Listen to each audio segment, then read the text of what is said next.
noises, hold it down. Yeah, we live, people. We live. Black Eyes TV in the place once again. We're back. It is Black August. We are entering. So there's a few events that we're going to be talking about. We're joined by two brothers, one of whom you saw give a powerful speech the other day at the Reparations March. If you was there, you know who I'm talking about. It's Brother Minister, here to talk about his event. And we've also joined by a brother from Africa who's here working with his organization to do different things, but he will go in on that. And I'm also joined by my co-host, Mr. Riggs. Speak to the people, brother. Blessings, blessings, blessings, blessings, people. This is Mr. Riggs, Terry Riggs, your UK tour guide to the rest of the world. You know, it's been a wonderful week. It's been a nice hot week. We've had this reparations. We've had the interviews before the reparations, like Brother Leo. Go check it out. Or Brother Kwaku, Prophet Kwaku, who has given us the insights of reparations. But you know, it's all about unification without association, all schools of thought. And we're going to go and have a beautiful dialogue because we have a beautiful weekend coming this weekend. It's going to be fantastic. It's the Black History Weekender, you know, and it takes a village to raising a child. Because we're emphasizing that it's about our babies. And we need to reprogram, re-educate, and restart everything once again. So this is our political stances of how we're trying to move forward in forms of looking at organizations and working with organizations. And you know what? One thing you've got to put in your mind is that there is no such thing as a problem. Everything's a form of a solution. We have the solutions. We just need to take the actions. So, you know, the first protocol, we're having something as we were talking about. Brother Minister. Greetings, my family. Yes. Greet the public and tell them who you are and what your organization is about, bro. I'm Brother Minister speaking from the AWF Nation. Our organization is about solving the solutions of African people globally. You know, we focus on the mental, the spiritual elements of our community, as well as some economic-based collective unity, which is very important for us in this time.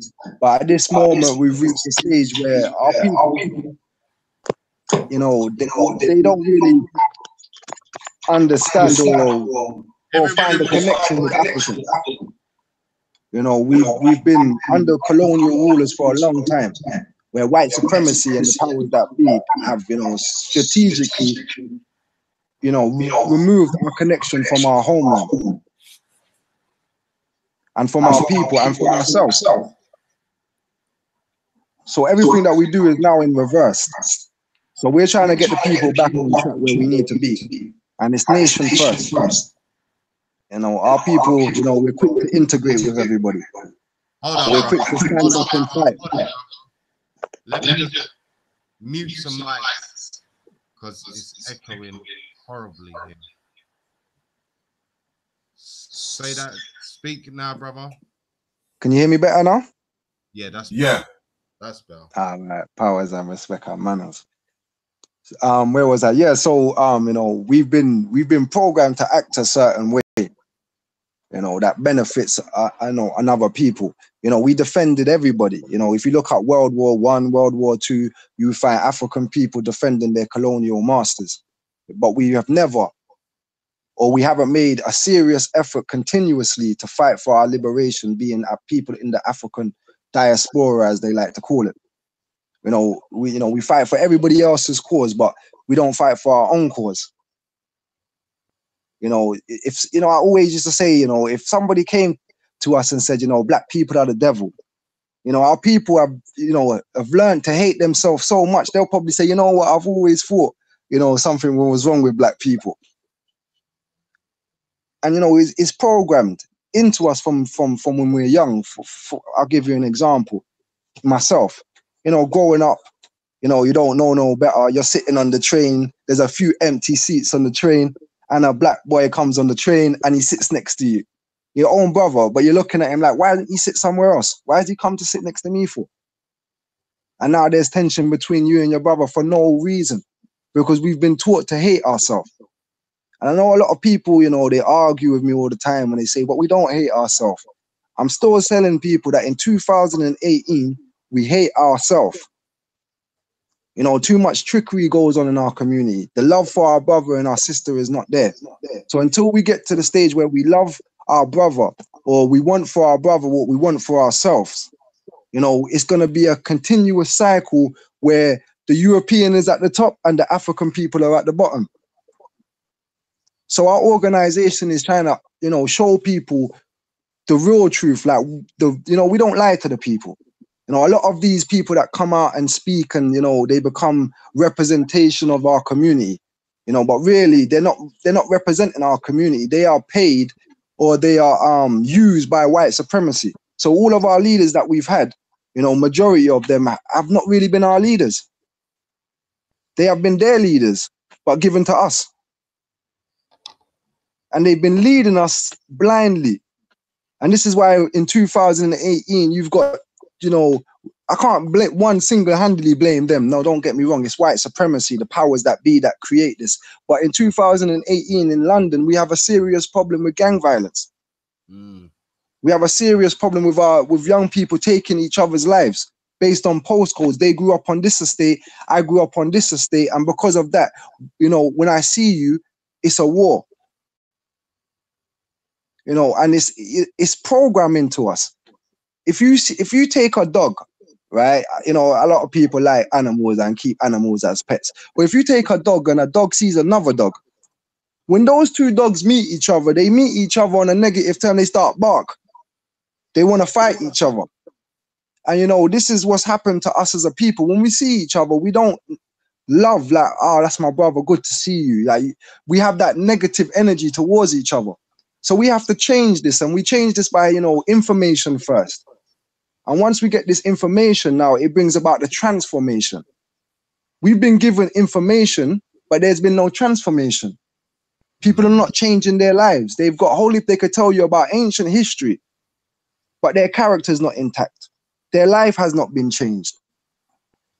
We need information that's going to transform our life to make us better people to our women, or to our husband, to our children, to our community. So slavery, you know, a lot of people don't like to talk about slavery. Well, I love to talk about slavery. You know why I like to talk about slavery? Because it reminds us that we are powerless people.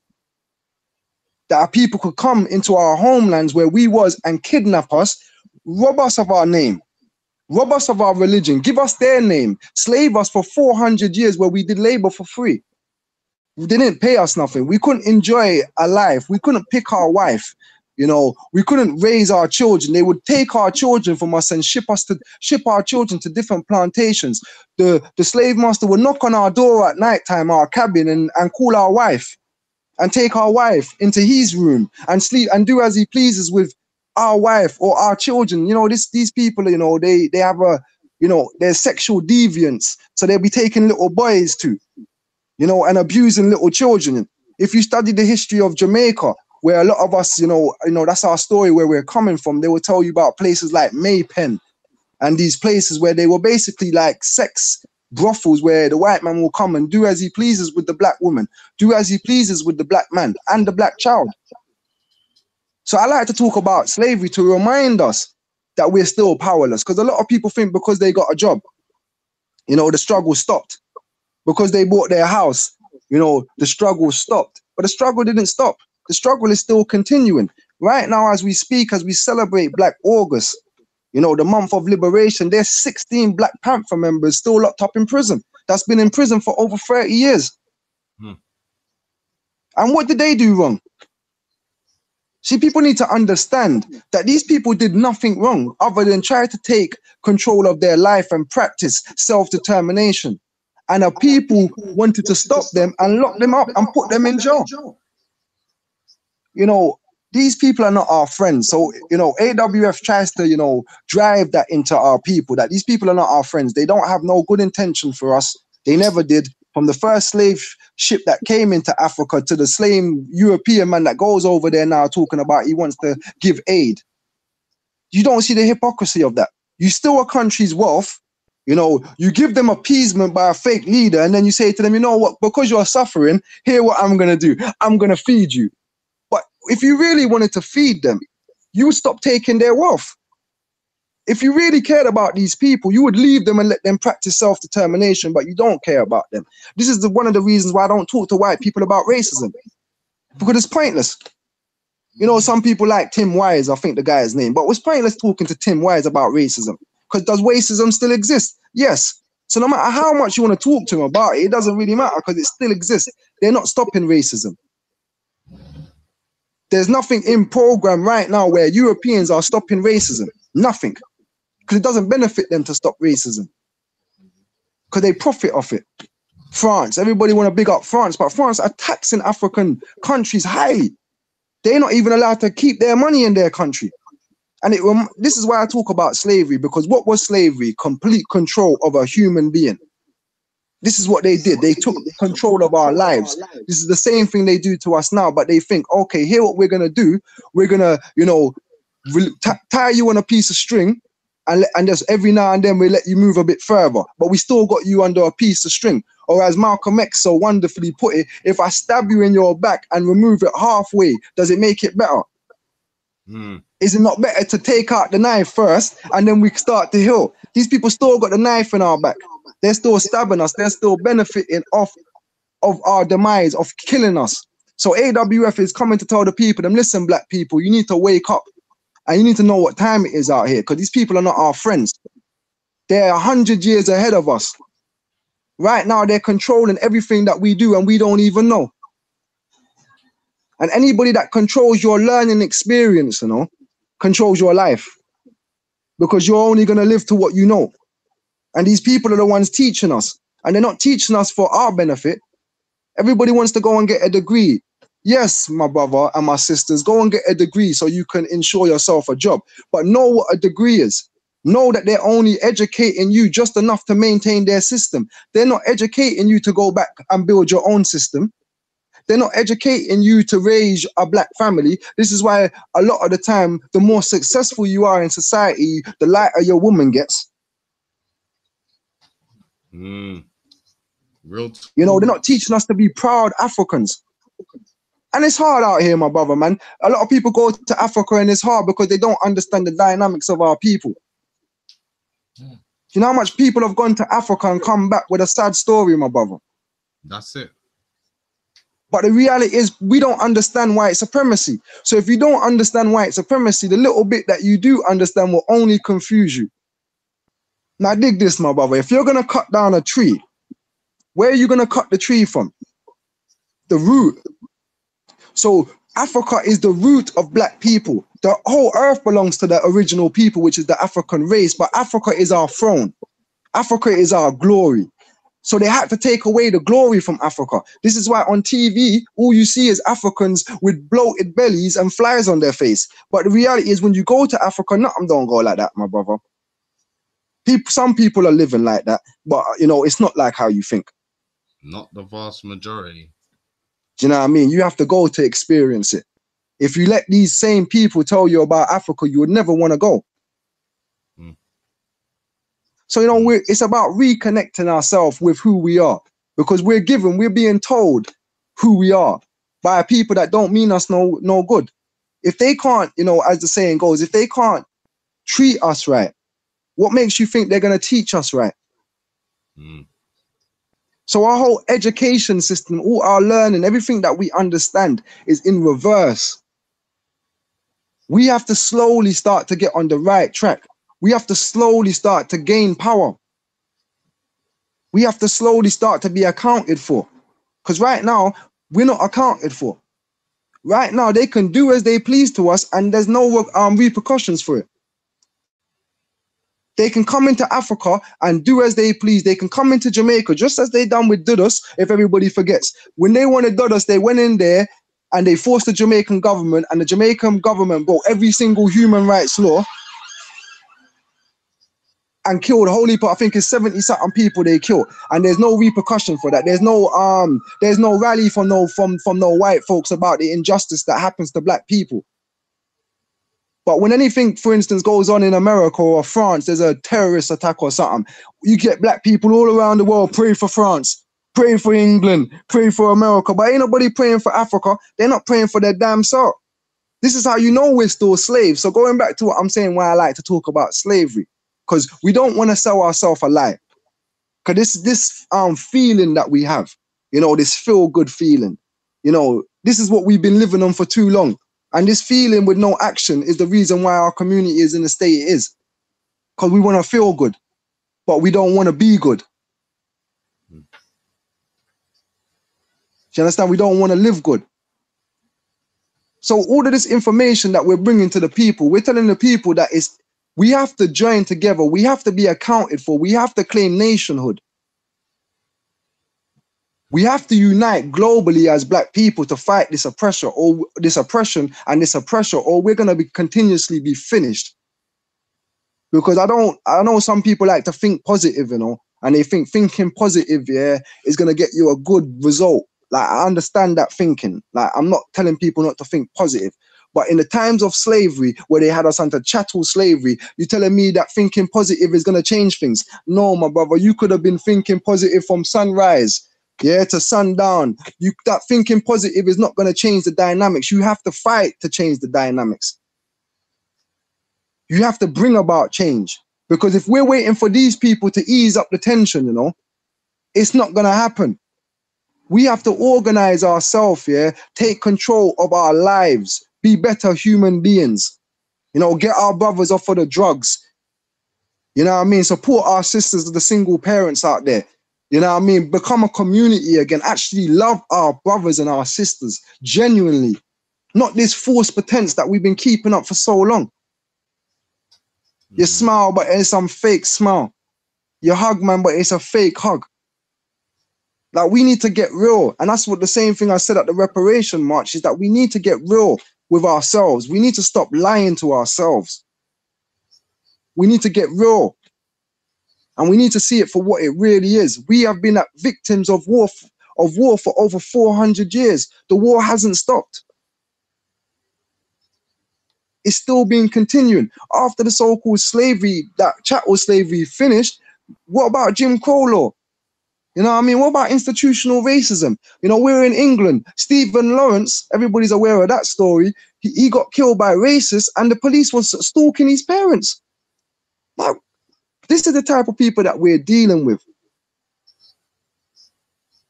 This is what we're up against, and we're not doing enough. What are we really doing? I think, you know what, bro? Again, a beautiful start to the show, talking nothing but realness. And I think that's the key element. It's understanding what the problem is and being able to nail it. Most of the time, our people don't seem to be able to move forward because they, as you said, they're confused about what it is or where the attacks are coming from. They're confused about who their true enemy is. Yeah, they're confused at where to step forward first. Is it the black family? Is it economics? Is it this? Is it that? There's a lot of confusion that runs in the camp, and a lot of people that are allowed in to dilute the movement. I mean, I remember when you was talking at the reparations march, I know some of the things you were saying was making certain people uncomfortable in the crowd. Yeah, because again, you was talking an unwavering stance on certain behaviors. And I think this is where our people them are, you know, used to being able to flout and flip-flop on a lot of things, when if we are to move forward, there has to be a strong resolve in our movements, in our actions, in our institutions, and in our organizations that we come with. So I'm with you. I'm feeling you 100% on that. And I think, again, if people don't understand, the black family is the key power base to the community, then again, we're losing. If you think money and other things like that will somehow remedy the issues that we've gone through, it's not going to happen like that. You need to have that core. You need to have that root sorted and strong. You understand? So again, brother, speak to those points. Speak to what you have to say. I want to quickly inject. What you got to say, Terry? I just wanted to quickly inject that the public has to kind of know, even in the forms of science, in that we know if we look at Christianity, you have the Father, the Son, and the Holy Ghost. You know, and for me, there's something missing that you can't explain. So when you turn it to forms of science, you know that you have to have, as what we call the gender, the universal gender, an understanding that you need a minus and a plus to produce electricity.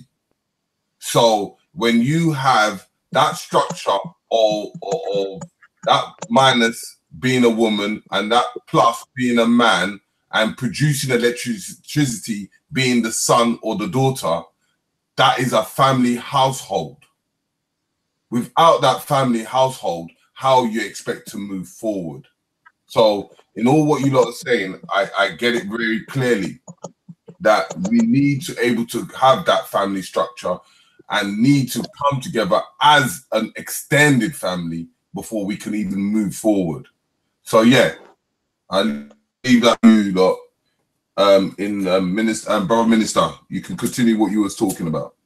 Yeah, no, you know, to add to that, you know, on a simplicity level, you know, strong families build strong nations.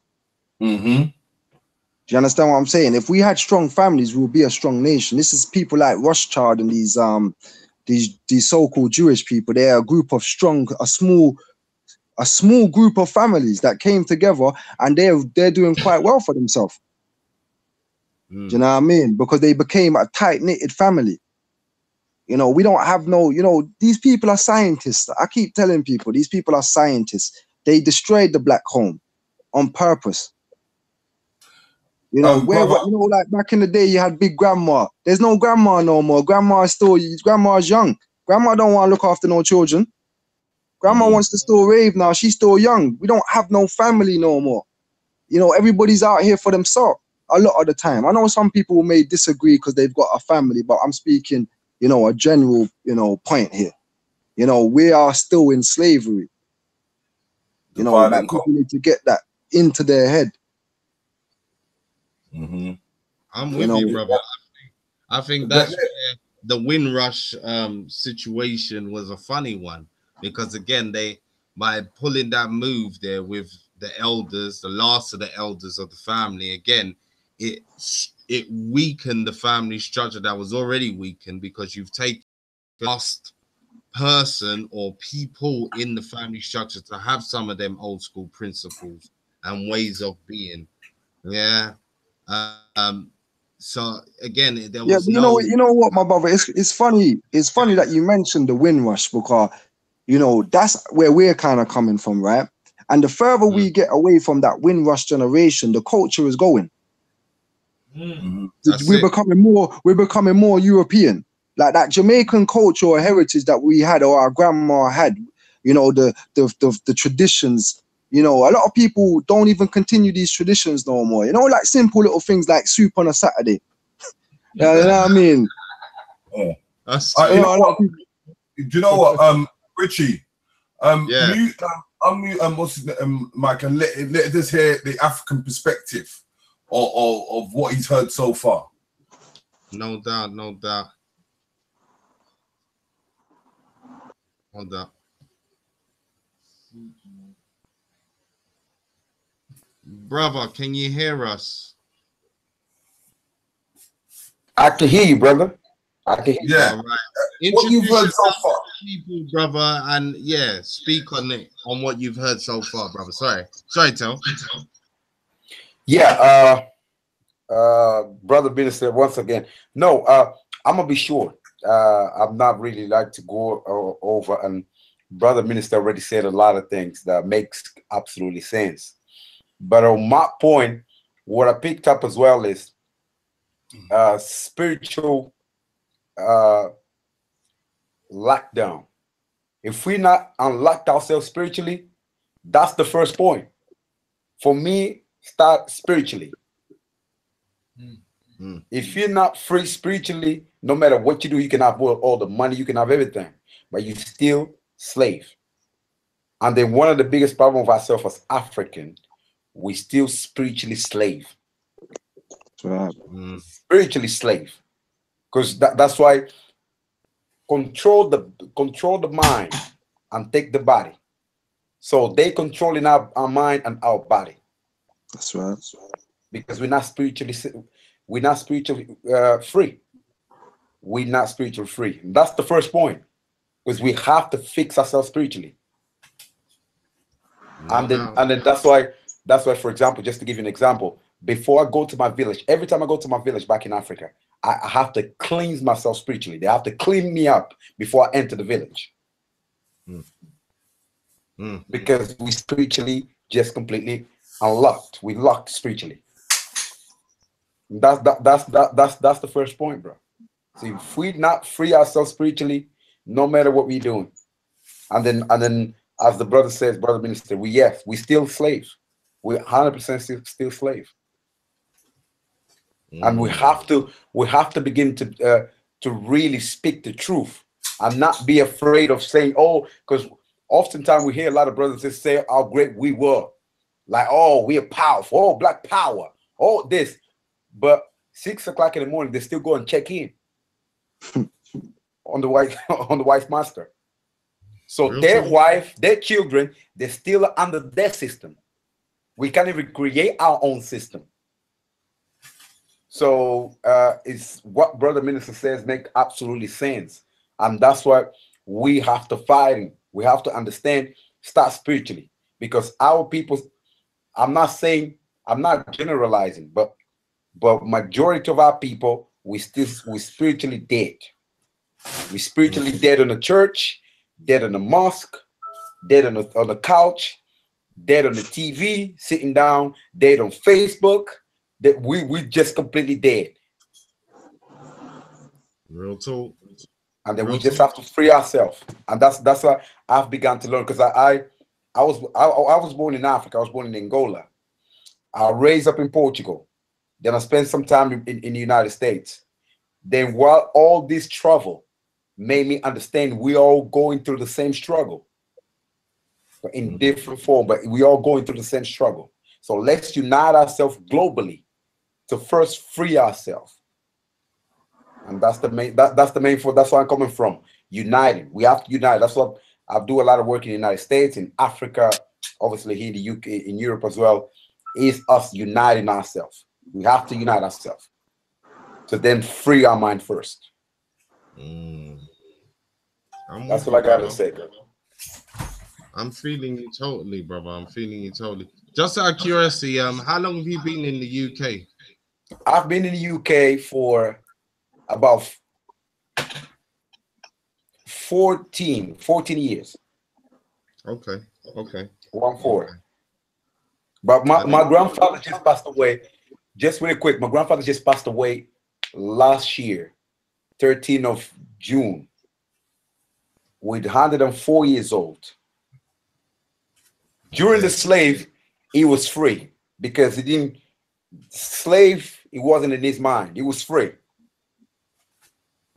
He was considered himself as being free because even because we colonized by the Portuguese, and some part of my country they didn't colonize it because we use our spirituality. We say we don't care about Bible, so you do whatever you want, but we gonna be still African.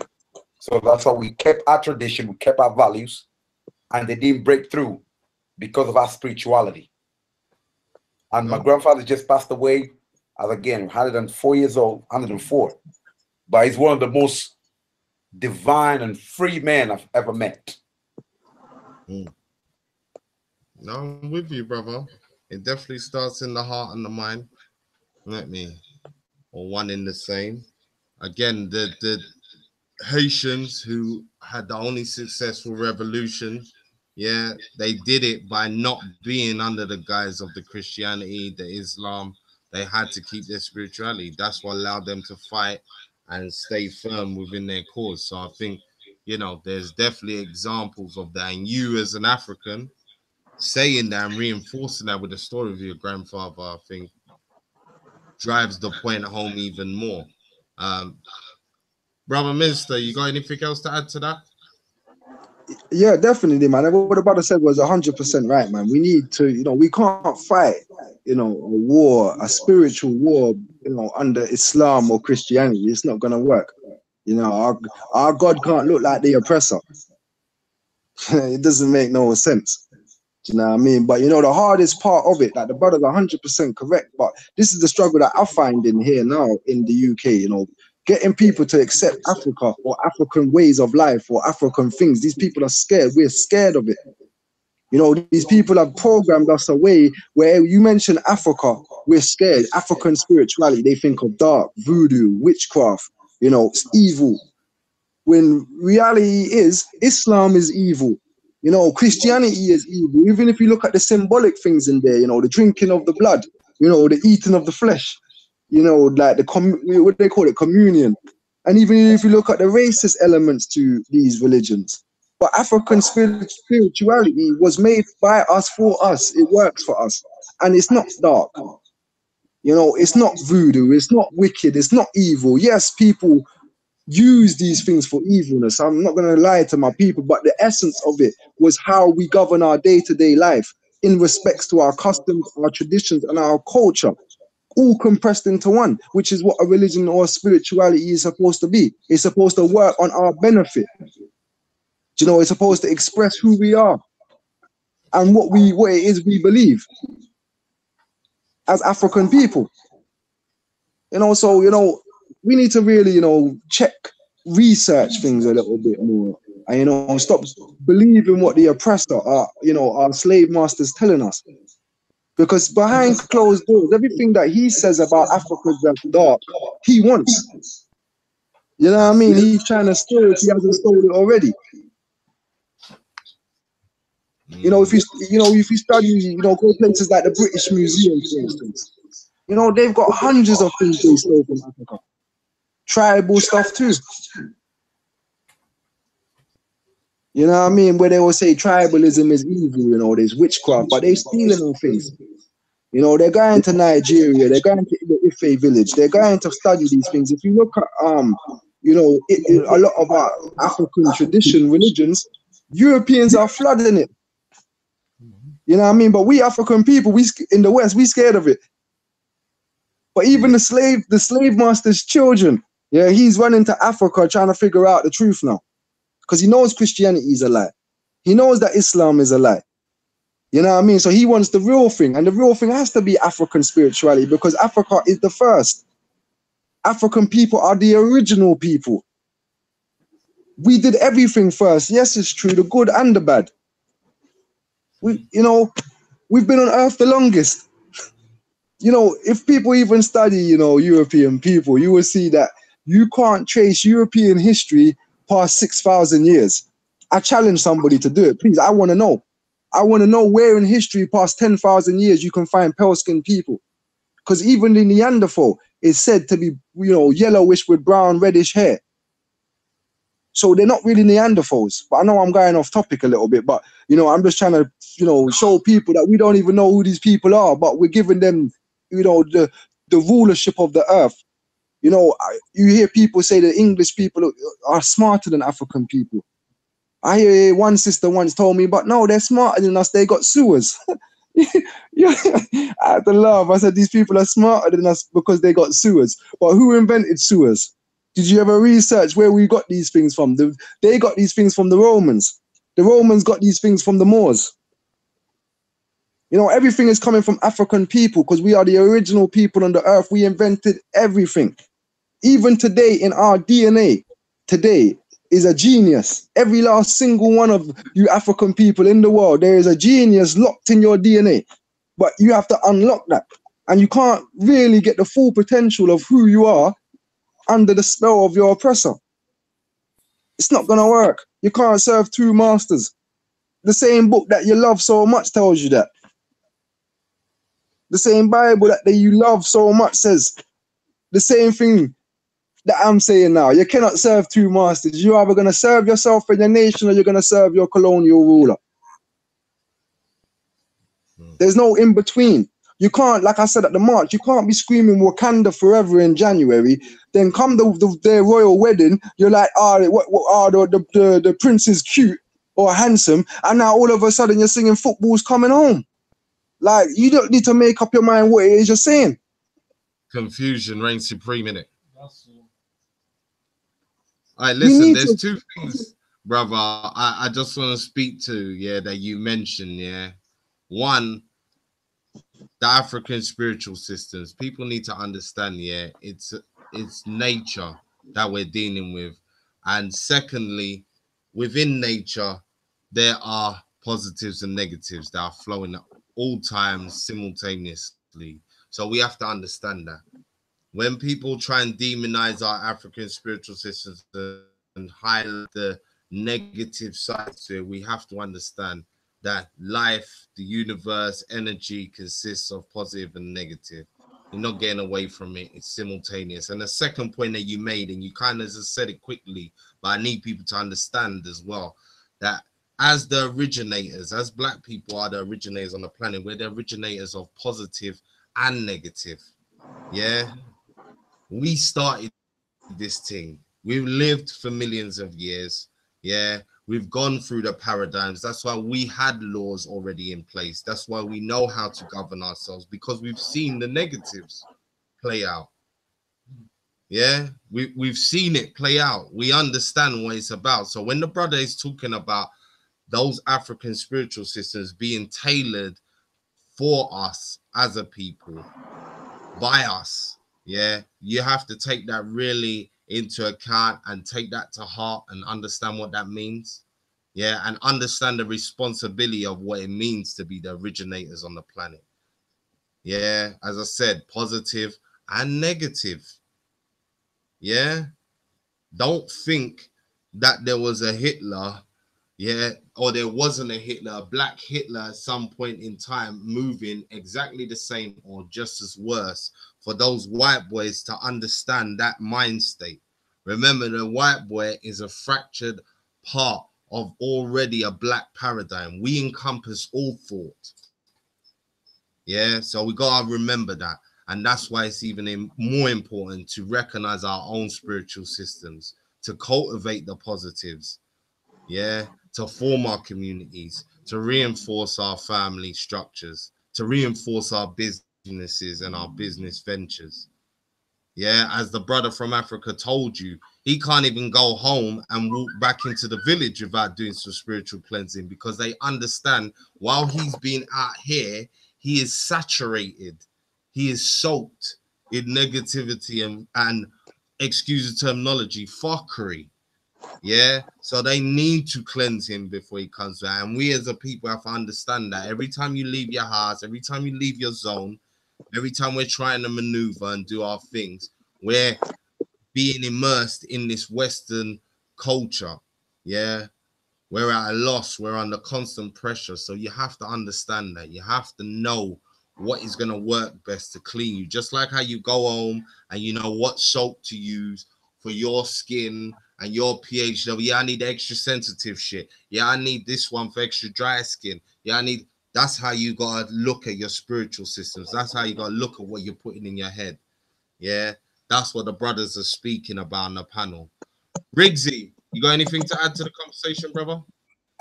Yeah, you know, as I always say, you know, sometimes I've got this saying in saying to myself, you know what, even if someone talks about me, it's none of my business.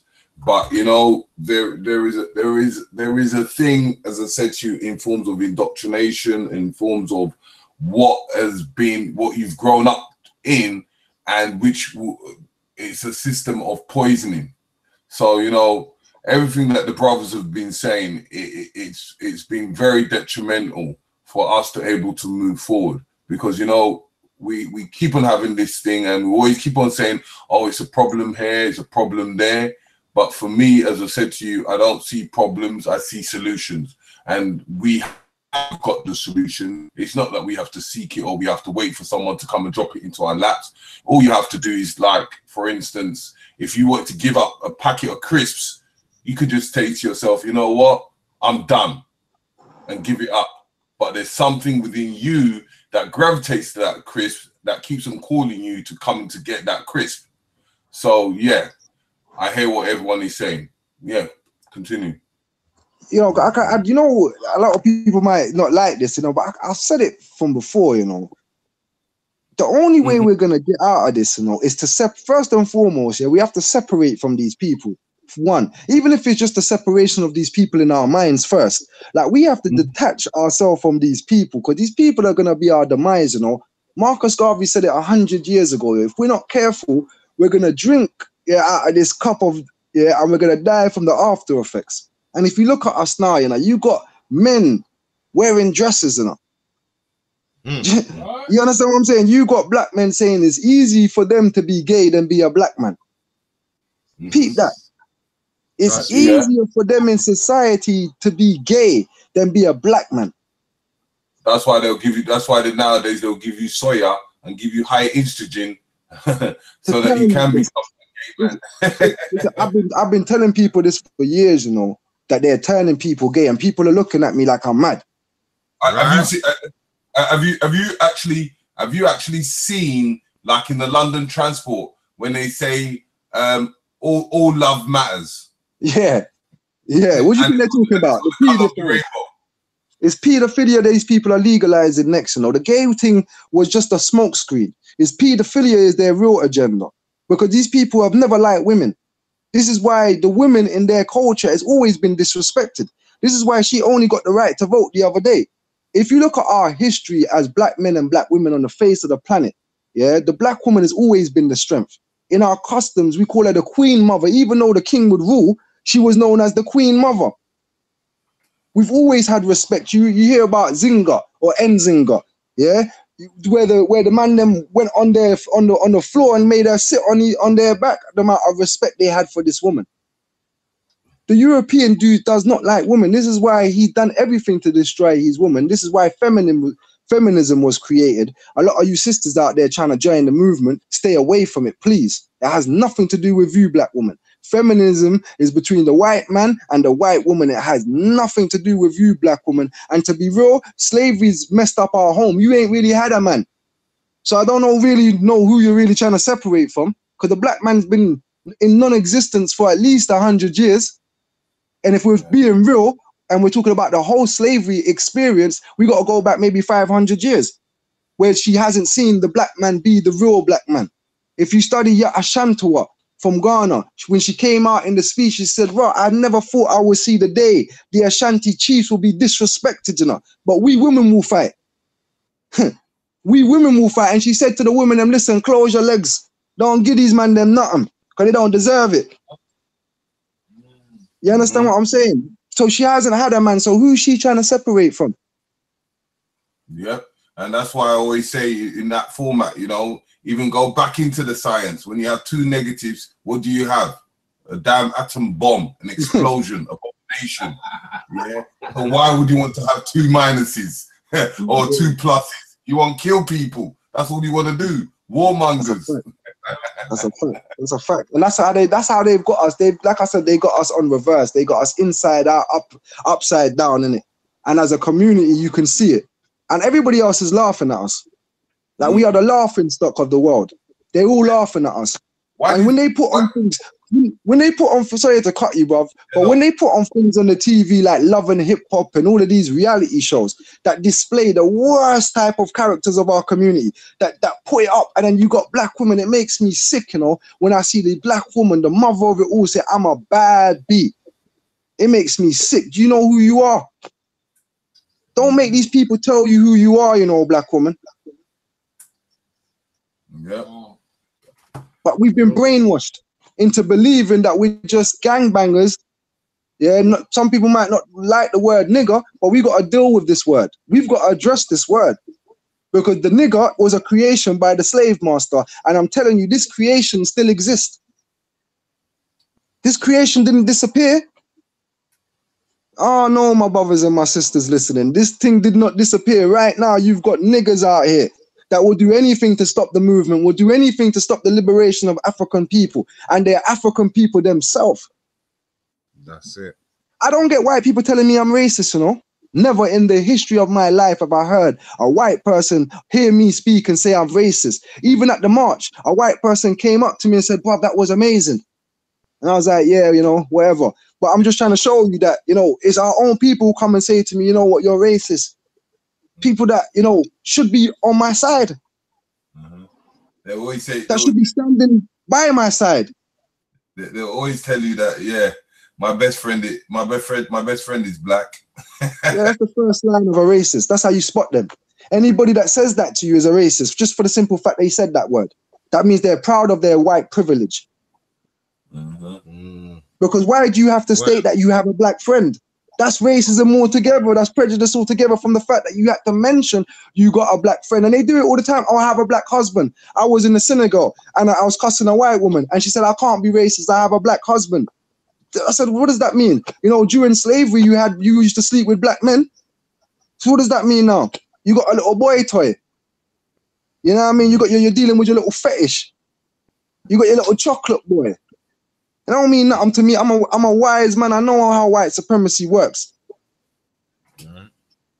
Now you have to bonfire upon those moves. It's very divisive, I think, and that's what people don't understand. Again, this notion that you can have a white partner and still be a black revolutionary has to get destroyed. It cannot work. You know, I had the same argument with a brother, and he brought some strong brothers for his defense. He mentioned Frederick Douglass. He mentioned a few other people that had their dog. Yeah, you know, I just keep it real. They like to walk their pet. Yeah, and for me personally, I think it's an oxymoron.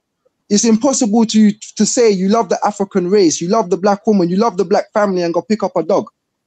Like, it doesn't make no sense to me. Like, if you love the black woman, you're gonna want one. That's it. If you love the black race, you're gonna want to produce black children. And this takes away nothing from mixed race people. I'm not disrespecting any mixed race people because you didn't choose to be born that way. You was born that way because of an action of somebody else, from somebody self-hate. So I'm not out here attacking nobody. I'm just speaking the real. You understand what I'm saying? I'm just speaking the real. If you love black people, you want to see black people here. If you love black melanated skin, you're going to want to produce black melanated skin. There's no two ways out it. Yeah, love has no color, but I don't want that kind of love. You can keep that. That's all. No, well, see, the realness of it is, and I always say to people as well, yeah, when you have your youth with this person and you're looking at your child and you're feeling like, yeah, you know, son, yeah, daughter, this is black culture. This is how great we was. This is what we did. And you're giving it the big spiel. And then suddenly now your child turns to you and says, well, if black people are so great, Dad, why isn't mommy black? I don't understand what answer you're supposed to give at that point. Yeah, that's always my thing.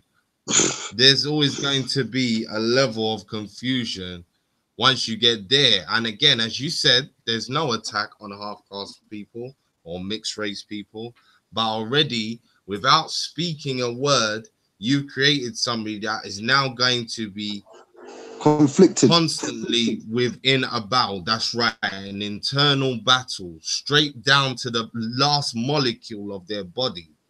Yeah, over certain things, and that's besides the social issues and how that person's raised in their household and the affiliations they're given and all of those kinds of things, and then their personal experiences of racism, which again, as we know, usually goes with when you're doing good, you can kind of be cool with the white people, but as soon as you do something bad again, you're a nigger, or in 2 seconds, police, you're a nigger. So again, the confusion that it causes for me outweighs the level of efficient transfer of your DNA, of your information, and of your history if you just keep it black.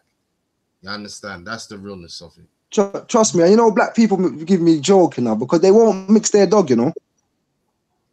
right? You know that They'll if you breed talk dogs, yeah, about you're not gonna mix your breed with a weaker breed of dog.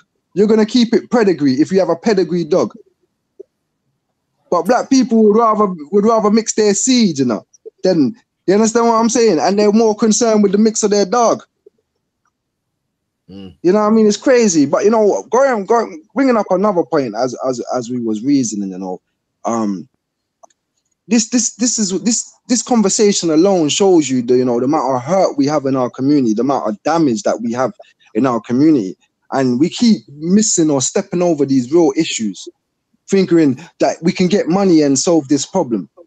You know, there's black people have got a lot of money. If you go to, you know, America, for instance, yeah, you know, if you take the American people, the spending power, the money they generate as a people in America, they could be one of like the 6th or 7th richest nation on the earth.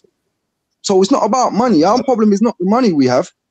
It's the mental state we have. If we had race first mentality, money would be no problem.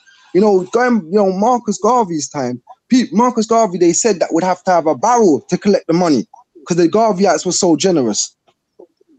And going back to this mixed relationship, you know, I'll bring up the granddaddy, Mr. Garvey himself, and he wrote in his book that when he came to Europe first, you know, there was a lot of white women that was onto him.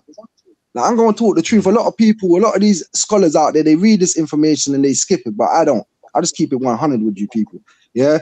There's a part in the book here where it says Garvey, you know, was talking to this cracker, yeah?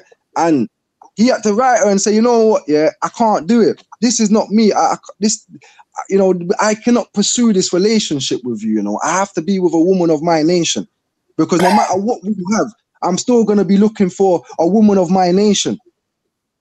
Because we understand you can't pick who you fall for, but you know what that means. You fool, innit? He's a damn fool. Like, we got to look at the words, my brother. You know, they say fool in love. Don't nobody want to turn fool in love. We want to stand tall in love. You understand what I'm saying? Love is not supposed to be a bondage. Love is supposed to be a completion of us. And the African woman was known as our better half or our other half that was supposed to help us meet our destiny. Nowadays, you know, it's just sex, innit? This is why the man is picking up these white women, I guess, because she's a bit more freakier, I guess. They can violate them. Well, I don't really know why, you know, why people are so fascinated, yeah, with these women, and they make our sisters feel so bad. Now look at this now. You're a good, so-called good black man. You've got a job. You're a progressive black man that will marry the white girl, yeah? Now, if you're so progressive, why won't you just marry a black woman? Because the black woman's been screaming for hundreds of years, there's no good black man out here. So if you're, since you're a good black man that's going to provide for these children, you know, you're not going to run away. You're going to be with your woman and treat her good and all these things. Why don't you do that for a black woman? You know, Marcus Garvey said, you know, again, to take a woman that is not of your nation, or you're insulting your mother, you're insulting your father, and you're insulting God and nature that created us. You know, it's natural for us to take, you know, like bluebirds fly together, man. God damn it. You know, red birds fly together, pigeons fly together, man. Black people, we need to start flying together because everybody else is flying together. You know, we mentioned earlier, you know, no matter where you go, black people are in the same position. Because it's not saying, you know, oppression against African people. It's not, or only people in the continent. No, it's saying that, you know, white supremacy, you know, white people are seen as better than everybody, especially black. So it doesn't matter where white people are. This dynamic is going to exist, innit? You know, white people at the top and black people at the bottom, no matter where they go. You know, I argue that a white person is safer in Jamaica than you, Terry, and me. You know, you go to, a white person can go to Tivoli, Trenchtown, Garrison, and walk through there. No one ain't going to trouble him, man. I don't care how much they think they're bad, man. Yeah, the psychology of them in their mind, yeah, that this person is untouchable. Do you understand what I'm saying? This is why white people can go to Africa alone, you know. Well, you know, if you study history, they always sent in the priest first, and if that didn't work, they sent the army. But generally, he goes in first, offering gifts. You know, like a friendly person. This is where we get quotes like, be careful of Greeks bearing gifts. You know, we got to really understand these things. These things have been left for us to really put together these pieces. Stop looking for a quick fix, my people. Stop looking for a quick way out. There is no quick fix. There is no quick way out. This thing took thousands of years for us to get into. So even if we united today, it's still going to be a struggle. But it's better we start uniting today. It's better. It makes more sense that our children don't have to go through what we go through. It makes more sense to set up some businesses, some educational systems that we can educate our system. No, it's not going to change things because global white supremacy still exists. Let's keep it real. Having a black school is not solving the problems completely. Because as long as this beast still exists, you know, we're at war. It's like this, my brothers and sisters. If you have a spider and you have a spider web, if you're fascinated on getting rid of spider webs, yeah, you're going to be forever at war with this spider. And this is what we've been doing for so long. We've been concentrating on spider webs. And as long as this spider still exists, creating the spider webs, which is the systems that they do, the institutions and all this racist stuff, which is really just the spider web. Do you know what I mean? It's like people have got a problem with the police. I don't. I know they're doing a job. Their job, they're being paid to do a job. I have a problem with the people that sent the police. Do you understand what I'm saying? Because if you go on war with the police today, you know what they're going to do? Bring the army next. You understand what I'm saying? Because the person that's sending these brute forces are in the back pulling strings. Do you understand what I'm saying? We need to deal with the real issue, this spider, and get rid of this spider and stop focusing on these webs because we're wasting time out here. And these youths are still dying. Africa is still impoverished. We're still in poverty in the UK. We're still in poverty everywhere we go. Yeah, you got 1 and 2 black people with money, but generally we're suffering. We're catching hell. In Jamaica, in every corner, you got a rum bar. On every corner, you got a church. They say Jamaica has the most church per square meter, you know, and the most rum bars per square meter. And Jamaica is probably one of the most sexualized places in the world, where statistically, I think it's 1 in 4 girls get molested. Come on, my people, man. Come on, my people. We don't want to deal with this poison that we're dealing with in our community. We need to deal with this today. We don't need to wait for no savior. There is no savior. We are our own saviors. Don't look at me, I'm brother minister. Nah, bruv, I'm your brother, same way, you know. Like, there's no glory around me, bruv. I'm just a normal man like you that just cares or brave enough or maybe stupid enough to come out and say the truth to our people. Do you understand what I'm saying? But there is no savior. Yeah, we are our own savior. No one can't save us but ourselves, you know. You are in control. Take this white man out your head. Start to remove yourself from white supremacy slowly. It may take some time, but start to remove this self from you. Take off the slave clothes. Take off your slave garment. You know, people are so religious. Let me use the Bible for you now. And I will use the Bible because the same key that locks is the same key that opens. So if I can use their book for my benefit, I'm going to use it for my benefit. When Lazarus was dead and he raised Lazarus from the dead and Lazarus came forward, Jesus said, yeah, the black revolutionary Messiah said, go back into the grave, Lazarus, and take off your dead clothes. Because it's a shallow grave, you know, black man and black woman. It's a shallow grave we're in. We need to start removing ourselves from these dead clothes that we're in and start putting on some royal gowns again. Start uplifting ourselves. Start tapping into that royal DNA. Start genuinely loving your brother and wanting for your brother what you want for yourself. This is no hustle, you know. You know, the reason why our community is in the way it is because we got conscious hustlers that hustle our community every chance they get. They use our tribulation as a quick cash scheme to get rich. That's all. Real talk. Speak on it. You know what I mean? So we got to get real, my people, man. I'm going to be speaking tomorrow, you know, for all that don't know, at the Black Weekend. Like, everybody needs to come out to that because it's actually, you know, it's actually history, my brothers and my sisters. Never before in the UK has an event took place like this, where we've been on the road, we've gone to spots, and then we end up at a place where we greet each other. We have live streams, we have a social gathering, and we have a strong message for the people. Do you understand what I'm saying? These things don't happen in the UK because normally the man them in the UK, yeah, it's been seen lately that we're just bougie, man. We must be drinking too much tea. You know what I mean? We must be eating too much crumpet or whatever they're eating because we haven't been representing for our African heritage. We haven't been representing for who we are. We've been quiet, but you know what? It's a new day now. You know that they said in the Bible there was darkness until the 6th hour, you know, my brother. And on the 6th hour, you know, the light started to shine. And we've reached that time now where, you know, we're about to shine. And I like going shine bright, you know, because we live amongst these people. Nobody can't tell me about the white man, you know. I know him very well. I've lived amongst him. That's all I know. This is all we know is them. We don't know ourselves, you know. Nah. Because like we said, we don't have our African spirituality. We don't have no families. You know, we talk about roles of the parents, but we don't really mention the roles of the children. What are our children's roles? You know, the whole spectrum is upside down, my brothers. And AWF is here to try and help this problem that we have. You know, going back to who AWF is and what we're trying to do. We're trying to change our destiny. We're trying to have a complete constructive change. And that is a revolution itself. And it's going to be a cultural revolution. Because it has to start from a cultural perspective. Yeah, we have to start to change our outlook. Because like the brother said, you control a man's mind, you control his body. I would have simply just said it, you control a man's mind, you control his actions, same thing. But they're controlling our minds, so therefore, how can we be acting in our interest? We're not acting in our interest. We're acting in their interest or ourself, meaning our selfish interest. So that's why you have a lot of these, you know, these pimps in our community that just want to get rich of our black people's sufferation.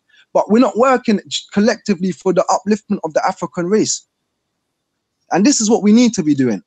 Wherever you are, Belgium, Sweden, Denmark, France, we're hungry like a fin shark. You understand what I'm saying? This is where we need to be. Wherever we are, we must fight from. Africa on the continent. Africa, you have the wealth. You have the minerals. You can fund the revolution.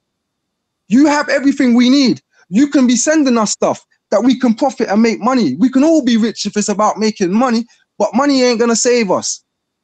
It's not, my people. I know everybody wants to live nice, have that nice house, a nice car. I understand that. But what's the point of having a nice house and a nice car if our people still suffering? Are you so selfish that you only care about yourself? Oh, your child's okay. But you know what you guys forget? You selfish guys out there, that when you leave your child's going into the same community where these children are, and your child gonna be a victim of the same suppression or white supremacy that you try to protect your child from. You can't protect your child without changing the environment, my brothers. You have to change the environment to fully protect your child, bruv. Because how much good children go on the road and have sadly been murdered? Good children come from two-parent backgrounds, you know, going places. There was a case the other day, there was an up-and-coming football star.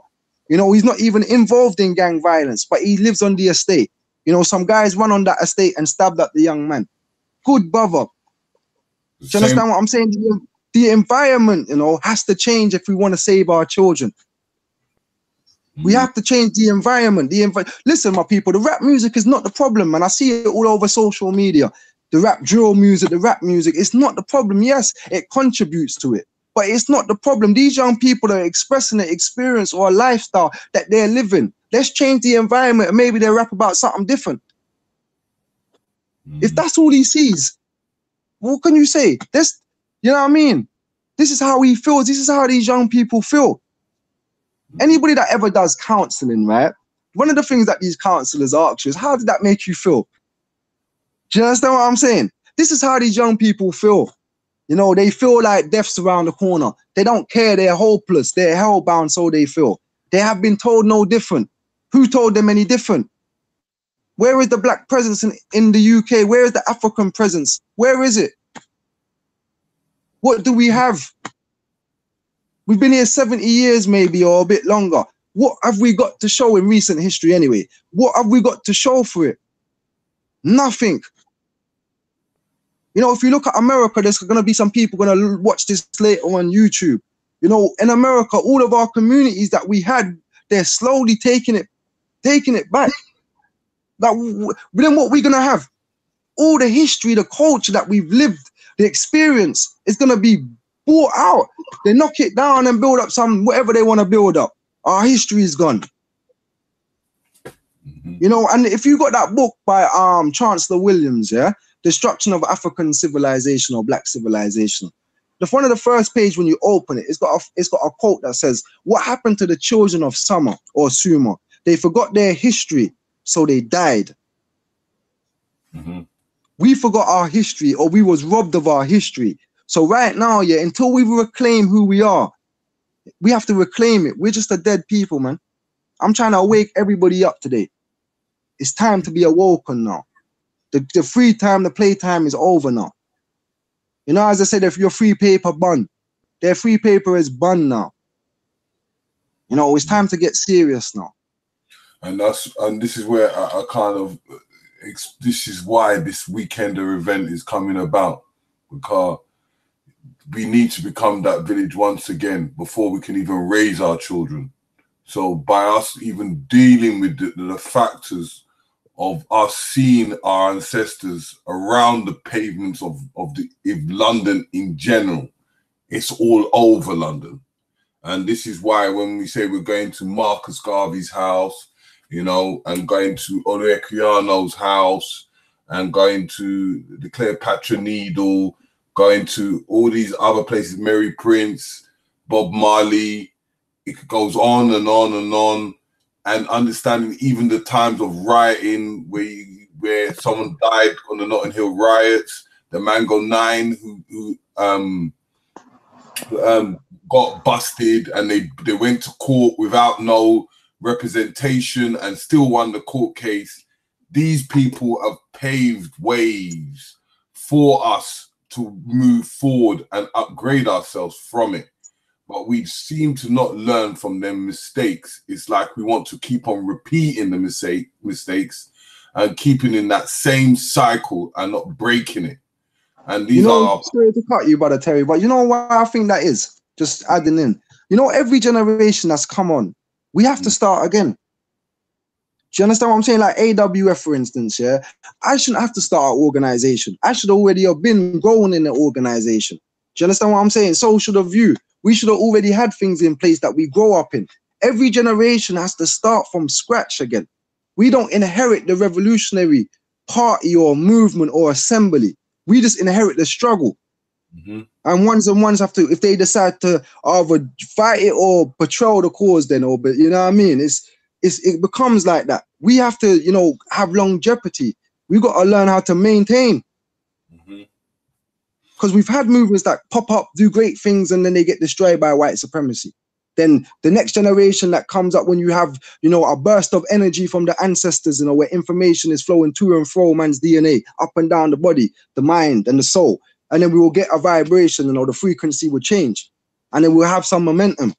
And then they will shut it down, and then it goes again, and then it comes back again. But every time it comes back, we're starting again from scratch. Every single time. Like we have to have longevity now. Like have vision. So yeah, in that perspective, looking at the event that you're going to do on the 12th, what do people actually will think that they were going to get, or what do you want them to do at that event? Well, to be honest, like, you know, we've been giving out, you know, history, you know, that's not a mystery. Yeah, our story for a long time now. But you know, we're coming strong this year. So from January, we've been keeping events every single month, going hard with it. But we've reached the stage now, yeah. Well, Black August is the event, which is about, you know, paying respect to the fight of, you know, like the Republic of New Africa, the Black Panther Party, Brother Malcolm, these forces that come on earth. Marcus Garvey, as you know, it's his birthday, and all of these things. So it's about paying respect to that and getting people in, you know, used to coming to events where, you know, you're black and you're proud. And, you know, like without wishy-washing the thing, without diluting the order. Like, you know, that's the main thing first, like being black and proud. So you come to our events and you're going to get, you know, your melanin topped up. You're going to get your spirituality topped up. Just like you go to church on a Sunday and you'll get your Bible verse, you're going to come and get your revolutionary verse to top you up to go on your journey for the week. But other than that, AWF, we're trying to build a movement out here. So, you know, we're getting the message to the people to see which ones does this resonate with? Which ones are the people that have, you know, still have fight left in them? Because we got to be honest, you know, white supremacy has been working really well. Like they're doing, you know, white supremacy for them is doing a wonderful job because our people have destroyed. So not much people left have a fight in them. This is why, you know, it's got so bad, going back to the point about a man having a woman that's not from his nation and still be claiming pro-black. It's got so bad now that those people are the representatives of black or pro-black now. Do you understand what I'm saying? Because there's no backbone, there's nothing out here. So we're trying to be that out here now, innit? So, you know, they can't say there was no movement or no assembly or no congregation of real black men and women in London or in the African diaspora or in the African race, period. Because remember, we're about 4 billion people on the earth, you know.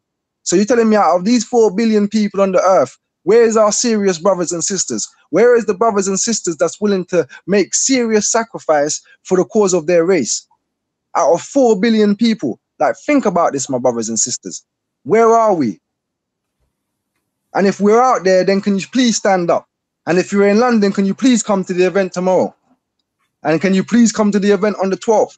And let's get busy. Let's be committed to our commitment.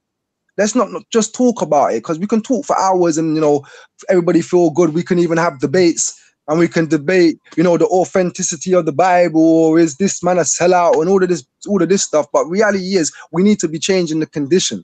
We need to be changing the environment that we live in. It's very important. In fact, that's the most important thing. All the arguing, the differences, we can deal with that later, innit? From you got a part of you that's willing to fight, that agree with being black only, without apology, without trying to appease people, without not, you know, it's like just being pro-black. You have to say, I'm not anti-white. Like, what the hell did that come from? Like, why do you feel the need to have to say that? Just because you love yourself, you have to say, oh, I don't love other people. Shit, man, I love black people only. And if that means I hate everybody else, then I hate you. I ain't scared to say it, my people, man. Come on, man. Like, what's up with you guys? Like, let's get serious now. And let's not water down the thing no more. We're saying Black August, yeah, is the month where we honor our ancestors. Let's put our money, let's put our thoughts, let's put our spirit, let's put our body, yeah, in the progressive state. Let's do that for at least this month. So all these events that's going on, you got our Kebalan's events, there's a whole heap of events going on. Support them, get involved, you know, embrace your African self. Look in the mirror and say, I'm black and I'm beautiful. Because right now, you know, there's people out there that are black and they think they're ugly. You know, let us be real now. You know, sisters out there, you know, you're fighting some of the sisters that may bleach their skin, but, you know, you got a blonde wig on. Mm-hmm. Do you not want to be white too? This is not a game against the brothers. I'm not playing the Willie Lynch game. I'm just making a point. Do you understand what I'm saying? We're not playing brothers against sisters. We don't do that here. You understand? We're not male chauvinists. We're not European people. I'm just making a point to say that we're still practicing for ourselves. In fact, that we feel more comfortable when we act and dress like another people. That's the point I'm trying to make to you sisters out there. You know, embrace your natural self. When you look in the mirror, that person that you see in that mirror, love that person. Embrace that person. Because right now there's people that would die to be you. They will right now, they're buying your DNA, they're buying your melanin, they're buying your heart. They're killing you furthermore for your lungs. They're killing you for your heart. You understand? For your kidneys. This is not no joke, black people. Human trafficking is real. This is how we got here. Hello? This is how we got here. You think you get here by choice? Listen, it was a slave master come to Africa and kidnap us. Yeah, take us across this sea to this so-called new land. Huh? Rob us of our name. That's why we're called Matthew, Mark, Luke, and Timothy.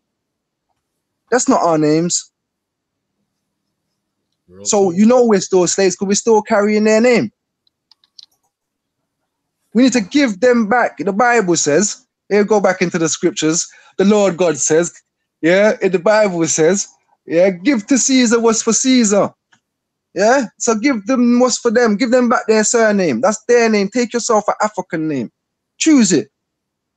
Anyone you want. Yeah, embrace it. Name your children African names. Yeah, I know that's small things, but it makes a difference because my children got African names, you know. And it took 400 years for my children to be born with an African first name and an African surname. That's powers, my brothers. I know it's a small token, but it's something, you know.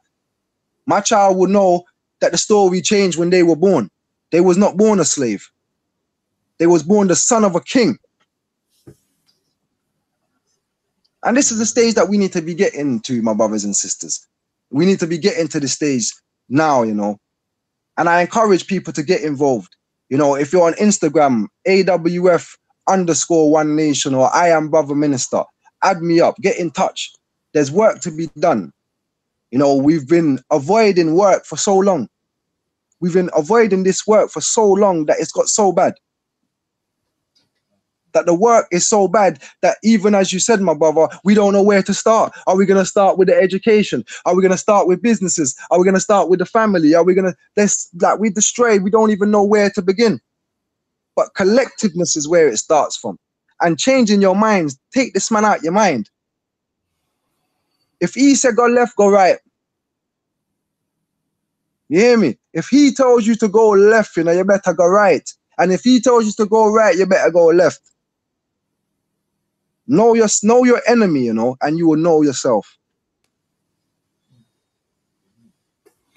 Mm-hmm. You know what I mean? So yeah, man, the event's going on tomorrow, man. It starts at 9 a.m. You know, I'll be joining in the later half, but my people out there, if you can, get there for 9 a.m. Yeah, when the slave master calls you to work, you're there on time. Let's not practice this black slave culture where we're late for everything black. But when the white man calls us, we're there early. Let's change this dynamic now. Let's be there on time, ready, hungry for the knowledge you're about to receive. Because you're going to see things right in front of your face that you didn't even know was there. Mm-hmm. And it's, you know what the greatest thing about it, my brothers? It's free. Huh? Did you hear me, my people? It's free. So I don't want to hear nobody tell me, boy, I'm a broken, I'm not no money for come. It's free. Yeah, there's people out there that will charge you an arm and a leg for this. Yeah, but this is free. So take it while it's free. Brother, tell the people exactly the address of it, what time it starts, when it ends. And well, Brother Terry, you still there? Yeah, I'm there. I'm just. Yeah, Brother Terry, man, just wheel that information off for them so they got it on deck. And be slow. And you know what? Give it a couple seconds. You all get your pen. Yeah, we don't want to rush. Just get your pen. The flyer's up on the screen right now. This is the flyer, yeah? Yeah, that's the flyer up on the screen right now for both days. Mm-hmm. Tell the people where they can find you, brother, again, because people are asking, what's your IG again? Where's your Facebook, whatever. And don't get twisted, people. Yeah, everyone in the chat room, this brother will be coming back on the platform. Yeah, we need to hear our UK speakers, and this is definitely one of them. Yeah, we have spoken a few times, but he will definitely be back on Black Eyes TV 7. Yeah, chopping it up, talking about different subject matters. I'm speaking for him. How about that? Yeah. Naturally. You have to join our team first. you see now the Willie Lynch starting. no, man, it's all love, Baba. It's all love. Is soon. Anyway, I just wanted to put this out there into the existence. Anyone anywhere in the UK, you need our help. We'll be there because Black Eyes TV is going on tour. So we're going to every neighborhood or county that we can reach. If you want us, call us out, and we'll be there. So we will film this live, and we will show the people that we put in the work. We don't play. We take action, and we do that job. So in the format, let me just quickly go through the descriptions of what's going to be happening today and on Sunday, because there's 2 days, you know, and this is where you as adults learn, and you bring your babies to learn, because you need to show your babies so they can carry the truth about your ancestors to the next generation. So at night, I say to people to reach the Victoria Embankment train station for 8 o'clock, but we've got a whole hour before it starts exactly at 9, so you have no excuses.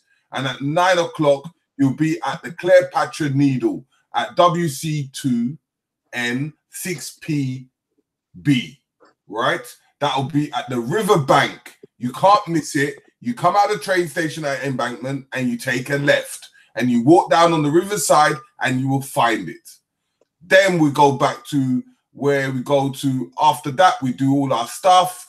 We get there's a person there to give you the history about the obelisk, And then there's going to be a person, a spiritual person, who's going to be giving libations. There's going to be drums. There's going to be all sorts down there. Then we go to the what we call the Nelson's column. It's going to have its history. It's going to give you all the information, and it's going to be the same thing. And mind you, saying this, every point that we go to is going to be a photographic history experience, because this photograph is going into a book canon so that we can pass this and say that we were here with our ancestors and passing it on to the next generation. So Narrative I is going to be dealing with the Nelson's column. Then we're going to have the full brief through the National Gallery, all them hidden black pictures of them Moors and all the black pictures of us being around, because we've always been before Windrush. Because some people just think that we just came from Windrush. No, we've been here many and many and many of years. So that is going to show you abbreviation. Then we're going to go and pay homage to Mary Prince. And she done quite a lot of stuff, and they're going to describe a lot about that. From once we go there at 12 o'clock, we're going to be in the British Museum, 12:30. We're going to go in there and go through black presence, not black history, black presence. Because when you go through black history, you're only going to go to two sections. You're only going to go to what we call the Egyptian section and the African section. Hold on. How can they be African and Egyptian? I'm sure Egypt is in Africa. Anyway. And not even to say this, the Egyptian section is bigger than the African section. That don't work. But anyway, from there, we're going to go to Bob Marley. You know, represent one of the musicians, you know, that gave us the libations, gave us the information within his music. And, you know, pray and give him some homage at where he stayed at, because, you know, his spirit's still at that house.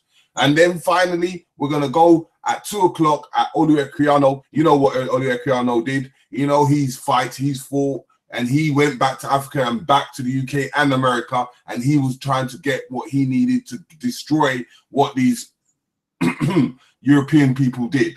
So after that 2 o'clock, we're going straight back to Akilum Village. Remember this, if you can't make these tours, you can still get your ass to Akilum Village. This is at Bay 56, Akilum Village, 4 to 8 Akilum Road, off the Portobello Road, W10 5TY. And I'm going to repeat this again.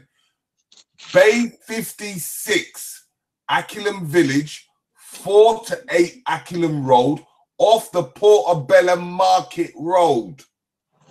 And this is Labatt Grove, London, W10 5TJ. So if you miss that, you can always be at that market. And that's an all-day market for the whole day. And you're going to have music, you're going to have films, you're going to have live streaming, you're going to have speakers. We're going to become that family once again, because we need to unite to be in a family. So in the Sunday is a very special day. Sunday, we're going into the Victoria and Albert Museum. We're doing the Black Presence once again. But this is a collection museum. This is where they have personal collections of different people. Once we go through that, we're going to go to the right place. At 11:30, we're going to Marcus Garvey's home. We're going to do our libations. We all know his history, but we're still going to talk about it. And then straight from that, we're going to go straight to Marcus Garvey's office, telling you about the economics, telling you about all the stuff that he did in forms of business and how our own people destroyed it when they should be congratulating and promoting it and making it succeed. Then we've got Rudy from the Ankwell Beam. He's going to give you a quick tour around Hammersmith. This is a deep one. As you know, all them beads that you've been wearing around your waist. Because, oh yeah, I've lost a lot of weight. But you know where them glass beads actually come from? You're going to see that history. and Rudy will be giving it to you indefinitely. Then from there, at 2 o'clock, we're going to Marcus Garvey's wife's house, because we need to pull the women into the situation, because Marcus Garvey didn't just do it on his own, because when he died, she took on the baton. This is in Abbott Grove, round the corner from the train station. Then we go to the next place, which is the Mango 9. This is the atrocities where they put false claims upon our people, and our people took it to court. There was 9 of them, and they had no representative to defend them, and they still bust their ass.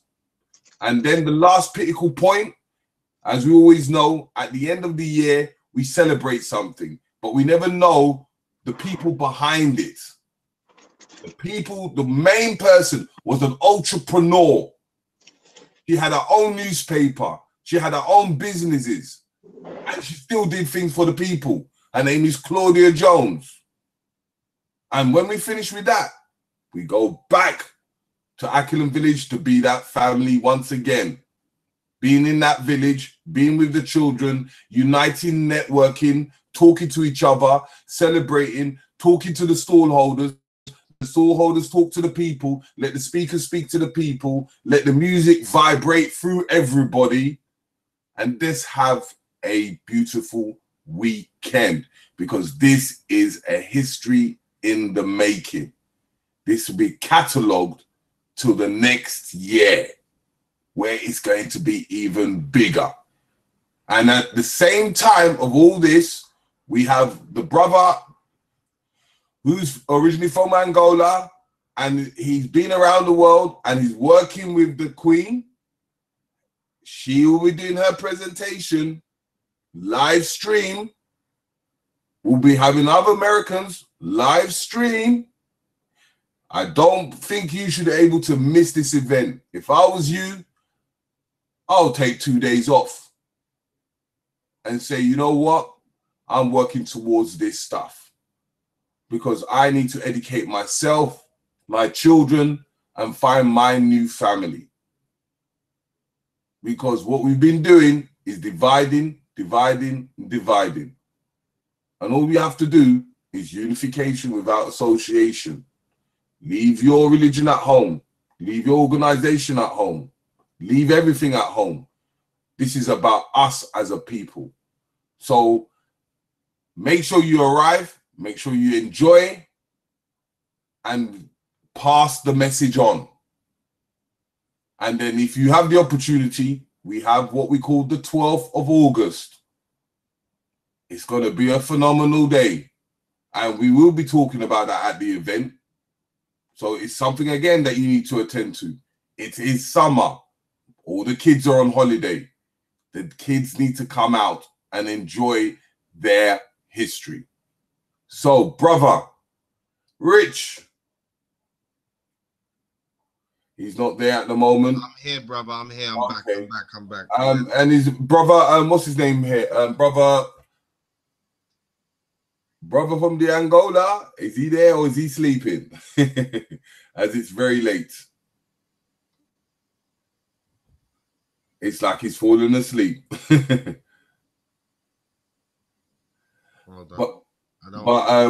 Yeah. So basically, that is it in a nutshell for this 2 days on the trot. So anything you need to talk about, Richie? No, that's it. I'm cool. I just want to thank the people that have tuned in, and I thank Brother Minister for coming on and giving some real information and real perspectives on us in the UK and how we see it. Yeah. So, Brother Minister, is there any words that you would like to say? Yeah, I would like to say thank you for even putting me on the event first, and then for putting me on the show today. You know, for the people that know me, they know I try to, you know, stay off of the internet. You know, this is the first time I've actually done a YouTube reasoning. So, you know, your boss mouth a sweetie bag. You know what I mean? First of many.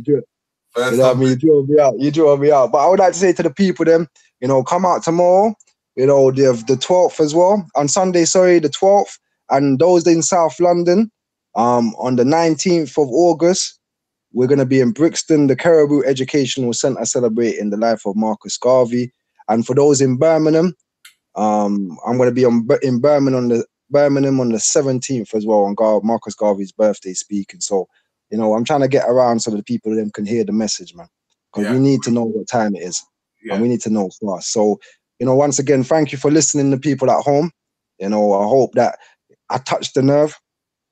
You know what I mean? I hope that, you know, the truth resonated with you, even if you're upset with me. Because sometimes if a person giving me a reaction shows me that I touched him.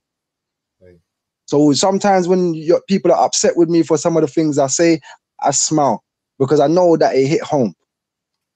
You know what I mean? So thank you all for listening, you know, friends and enemies. You know, stay black, stay strong. Black, live black, spend black. Yeah, and when that time comes, I'm going to die black. Exactly. Because it's 100% carbon. You understand? Organic, my brother. We keeping it organic out here. No GMO. No GMO. Yeah, GMO stinks. But yeah, man, respect and love, man, to you brothers, man. Yeah. You know, it was an honor to come on here, man. Honestly. And anytime you get invited here, remember, you can always speak the realness. Yeah, this is a non-compromising, all black everything platform. So we're not here to pet or powder. You understand? So if I give you the call to say, come speak to the people, it's real talks we're dealing with every time. So again, to all the people that supported another Black Eyes TV production, big up yourself. Yeah, remember your African self. Remember your ancestors. Go and read a book. Yeah. Can I add something, brother? Black. Yeah. Oh, he's back. Oh, that's all. He's back. Them, brother. Sleeping. No. Can you hear me, right? We can hear you. I was listening to all of you the whole time. So my I think my phone something to do with my with my mic went off. But I was listening to you the whole time. Yeah. And then I just really want to make I just really want to touch on one point right now. Okay. If you allow me to speak, because I was listening to the whole time. So as we speak right now, our brothers and sisters in Africa are dying right now. Like I raised up in a very militaristic education. I believe in boots in the ground. So as I'm talking to you, the Chinese are going in Africa and buy all the lands. They taking over the lands. So what I'm just one of my main cause is to educate our African people worldwide to understand, as much as we fight here, the fight has to be done in both sides. As much as we fight here in Europe, but we have to build our base in the motherland. Because in order for the African continent to rise, we all African people have to rise together with Africa. But we can't do so right now because we're getting killed by our president, by our politicians. Like as I'm speaking, so many times in my own country, they didn't allow me to enter in my own land, in my own country, because I was one of the enemy number one of the Angolan government. So I just want to recommend to the brothers and sisters worldwide, this ain't no joke. We at war. We really at war. On one side, we have the white people are killing us left and right. And the other side, now we got the Chinese. Then we have the Arabs. So the American government is proved, because I was in the United Nations 2 years ago, speaking about the human rights in Africa. They put me out there in New York to talking about the human rights abuse in Africa, and they thought I'm going over there to just bashing the African government. And then I spoke to both sides. I told them that you also are part of it. So that's why my recommendation to the brothers and sisters. So that's why what we're trying to do with the Queen, and obviously if the Queen coming on the 12th, she'll speak about it, is really to trying to make our brothers and sisters understand the fight has to be done in both sides. As much as we're only focused in our community, great. But we can't, in order for us to build the system, we have to have a base that we can build our own system. And in the UK, it's very tough because we are under their system. So we tried in Tulsa, Oklahoma. What we all saw what they did. So one thing I'm just really trying to say to the brothers and sisters, as much as we laughing, we singing and dancing on stage, we talking, but it is about time to start putting our boots in the ground. Even in Jamaica, the Chinese are taking over the lands. It is saying no joke, because that's why for me is I work with the schools and orphanage in Africa, because my job is not to be a kingmaker. I'm like, I know that I'm an enemy number one of my government. They don't really like me. They're trying to kill me so many times. I can tell you the truth.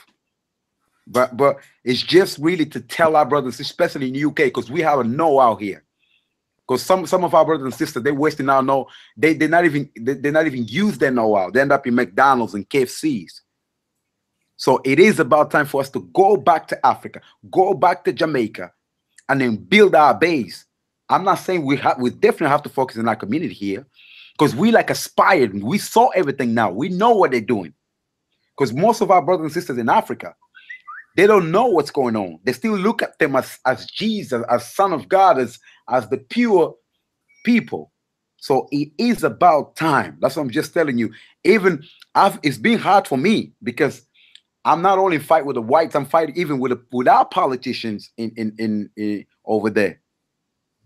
That's why that's my main call for all brothers and sisters, man. Especially here in the UK, we have a lot of power, we have a lot of information, but it is about time to put our boots in the ground, and then quit talking and singing and dancing on stage is great. That's what we are as a people.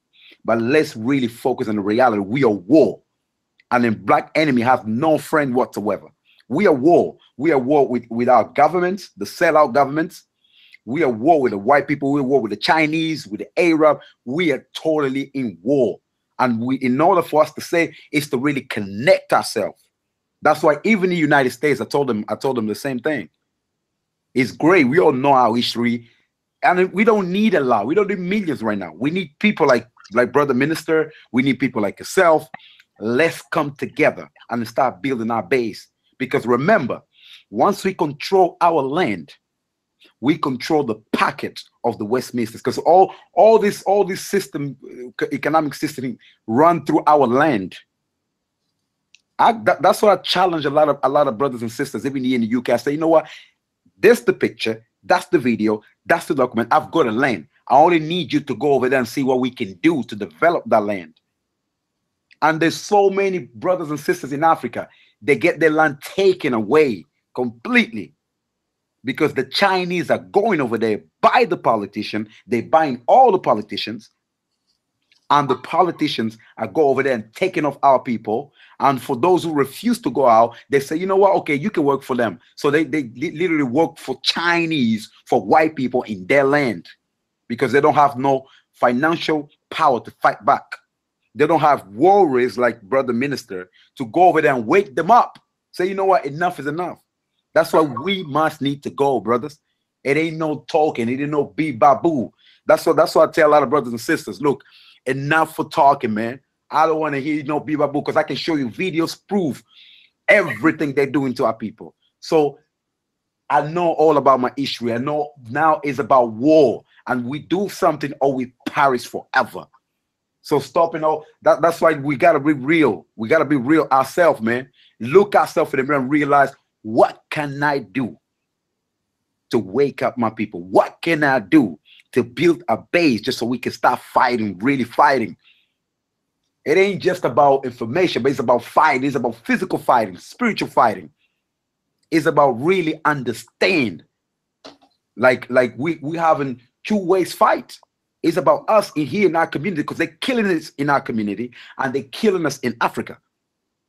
And we out there singing and dancing, acting like it's normal. I've seen my brothers and sisters die, bro, in front of me, man. This ain't no joke, bro. I came from the Queen Zinga's land, like the Portuguese, because we got colonized by the Portuguese. And they hate me. They hate the people from the Queen Zinga's land because we like a warrior already. So that's why when I look at white people, I don't even sometimes I'm not even concerned about white people. To be honest with you, it's about ourselves. It's about our people. And a real for me, it's like really personal. It like sometimes I feel really broken to pieces, brother, because we see a lot of brothers and sisters here with a great know-how. They can be in Africa to give something back, man. Because children are dying in front of me, like starving. That's why I took personal. Like that's why even my government was scared of me. Say, you know what? Ever since we can't kill this guy because they're dealing with spiritual power, then okay, let him do what he wants to do. Because took me about probably 4 or 5 years for the government to realize, you know what? We can't kill this guy. Okay, let him do whatever he want to do. We're not going to give him money. So let him do whatever he want to do. Because he realized death is not matter for me anymore. It's about the people.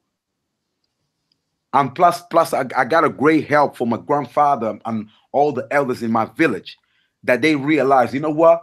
If you touch this boy, you touch all of us. So that's why I walk anywhere. I'm not scared anymore in my own land. My life could go a long time ago. They could kill me a long time ago. They tried so many times.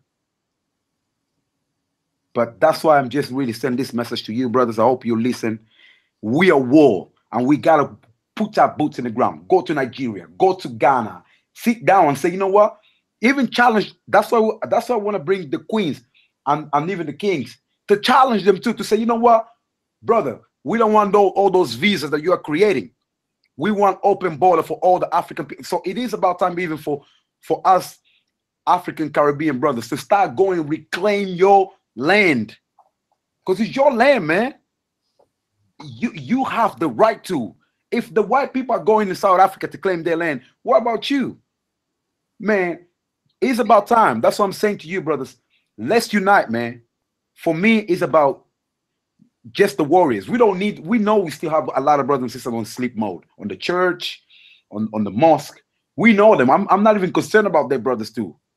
I'm concerned about the warriors that we need to really put up a fight, man, a team together to say, you know what, let's just go and sit down with our governments. That's why the first thing when I go to Africa, in different African countries, is to challenge the government to say, you know what, you're the law maker. Or you better wake up. All our people who coming after you. And that's exactly what I told my government. You know what? You better just get the hell out of the way. Like my main mission is to build schools and orphanage to wake up our children. And you better get the hell out of the way because I'm out coming after your children because they send all these children to this big university. And then I told them, you know what? If you do something on me, next time I go to UK, I'm gonna start to whip the hell out of all of your children's. Like I took personal because they took personal on me, and then I realized, you know what? This is a war. I don't care what you say. It's a war. That's why even the white people, they know already. Like they know already. Like, you know what? Let's just leave this guy alone because I'm about war. Because that's why I got trained for. It's a war. I don't care what you say, is a war. So you better stand in your lane and let us do our thing.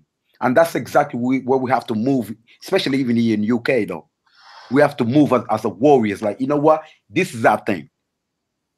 That's my message to you, my brothers. I'm sorry to be that long because I've listened to everything what you said, brother minister. I respect your fight, and I respect your brother to build this platform as well. I've been trying to do as well in different ways. Media, because I left Angola, moved to Portugal. The Portuguese system, they didn't like me so much that I had to leave over there. I believe. And then I went to the United States. I told them, then I ended up being in the UK. But even the system in the UK, a lot of them, they hate me so much too because they know that I'm about fight. I'm not playing no games. Because they used to use me to go to Africa, working with the children, They used to raise a lot of money. And then I was there thinking like, okay, actually I'm helping the people. Then behind it, they used to take the pictures that I took, come up here, put in all the starving children's on the TV, getting a lot of money, and they just give me like 5%. I'm like, okay, once I knew the truth, I said, you know what? Okay, enough. I stop all the schools. I create concern forum. So you know what? I don't want no cracker whatsoever to come up here taking photos. Like I took personal, and it's proof. If you can just type Alpha Quabo, you see videos that me myself did, telling them. Like I went schools after school, stop them, say, you know what? I don't want no celebrities, all those sellout Negroes to come up here taking pictures with our children and then using to make money. It's really personal for me, brothers. It's like, because I understood it's about spirit, man. And then once you fix yourself spiritually, once you protect by our ancestors, ain't nobody gonna take you down physically. I don't care how tall you are. I don't care how much gun you have. And that's what it's about. That's the Queen Zinger's fight it was about. And then we really take it. We really take this personal. And for me, it's really personal. That's why white people, I don't really concern about them. We have to concern about us, warriors. Even when I go to Africa, all those Chinese, all those guys, I said, you know what? You just better get the hell out of the way. You really get, you and the governments and all those sellout. And then I was there in the United Nations. Nobody told me. I was there. I saw that the way they completely, all these white people completely control the political system in Africa. And then the only way is for us to reclaim our land. It's because once we reclaim our land, we're going to go to all these oil companies to say, you know what? Now you're going to have to deal with us. And that's exactly I did with, if you Google, like BP, Slumberjack, all those big oil companies. I say, you know what? Okay, you are taking on, you exploiting our mineral resources here, but you're not giving back to the community. And they say, oh yeah, we actually give to the government. I say, okay, that's fine. What we're going to do is, I'm going to send some dogs to come into your office. I don't care wherever you are, to burning down the office, because you got to give back. You stealing our land, you stealing our mineral resources with consent with our government, but now we need something out of it. So now the governments are shaking in Africa because we are waking up. We're waking up because warriors are waking up. Even the queens are waking up too. Because we realize we know the land, we know the value of our land. Then if that's what you land what you want, then that's they're trying to take my land. The Portuguese guy came to try to take our land. Big land. I got massive of land. Picture, everything. And then it's close to the river. Very expensive land because it's close to the river. And then the guy came over there trying to take our land, trying to make our my grandfather, he just passed away last year, 104 years old. And they were trying to get our land because my grandfather was, he couldn't see properly. So they made him sign it with my uncles, all those sellout Negroes. So once we found out, we went with my brothers back in our land. We said, okay, oh, you already signed it, so the government's already approved. I said, okay, this is land. It ain't about paper. So we went to the government. We threatened the government, and we went to the Portuguese. Told them, look, you got 24 hours to leave this land. So the guy had no choice to leave, and the government realized he can't do nothing with us because we're dealing with spiritual power. And that's what we have to understand. Black power is real, brothers. It ain't just about talking. And that's my message, man. I hope you really get it, brothers. We got to unite because the scare, like the American government, the French government, the Portuguese government, they're really scared to see black people from the Magdalene uniting with black people in America, united with black people in Jamaica, united with black people in the UK. They totally scared. They don't want that. That's why they create all the borders for you to go. Even you as a black people, to go over there, they impose you a lot of sanctions, visa, wherever to go. But the Chinese, they open up the border for the Chinese, to the Jews, all those guys. There's full of them over there in Africa. Every time I travel to Africa, 3 times a year, I have to be there. The plane, like 80% of the people, white, Chinese, Indians, Arab, whatever they call, they're all there. And that's what I just say to my brothers and sisters: save your money, man. If you can spend your money to go to Spain, to go to Portugal, to go to Italy on holiday, save your money to just go to Africa, man, and experience on the first place, to go to Jamaica, to see the struggle. So when you come back here, you understand what it is. And you begin to be more mindful about what's going on. What is my responsibility on earth? Because if the Chinese making the heaven here on earth in our community, we can do that. And that's my message, my brothers. And let's raise up, man. Let's fight together. That's I'm just really sending this message to you. Let's fight together. Because I sometimes I feel like I've been fighting alone. I really do. Sometimes I really do, because my brothers and sisters in Africa, Tanzania, went to Tanzania, Congo, they look at me like, whoa, Alpha, man, what's going on with you, man? We need your help, man. We tell your brothers over there, we need your help. I went to the Million Man March speaking, telling the minister, I was there, private meeting with minister, all those guys. I told them, look, I can help you in the media. I can help your message to get to Africa. So what can you do to Africa then? And they said a lot of things, but just proving that they're not even synchronized with what the reality of Africa. Because some of our brothers and sisters, they know about Kemet, they know everything about how great we were. Yes, but let's deal with the reality right now. Let's begin to deal with the reality. We know we have to know about our history. But for those who already know our history, let's deal with the reality. Some of our brothers and sisters, they don't even know the name of the African presidents. They don't even know how the political system functions. So what change you want to make if you don't even understand the reality? That's it. That's the message to all of you, my brothers. I'm here. I feel you.